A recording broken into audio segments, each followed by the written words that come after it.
қалай да болсын сен соның тілін табуың керек сен. Иншалла осының тілін тапсаң сен, иншалла жәннат сенікі болады. Оны пайғамбар айтты. Қайсы бір әйел адам өзінің күйеуінің разылығын алатын болса, сол бәріміз ертең өлеміз.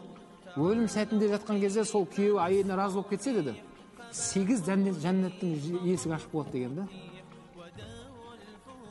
Сөйтіп қызға айтып, балаға айтып жатырмын ғой, бала, демек келін айналайын. Жәннаттың кілті қайда екен десем, мына күйеуімде ғой деді. Иә, түсінікті болды ғой, иә.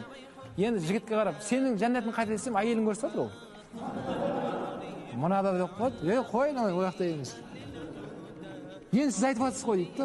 Мен үйде айтқан жоқпын ғой, мен келінге айттым. Сенің қызметіңді бар, сенің жәннатың қайда десем, мұны білмеймін мұнда дейді. Міне кейбір жастарға оны айтпағандықтан да осындай нелер болып жатыр. Ойбай, сенің жәннатың ата-анаң айналайын. Ата-анаң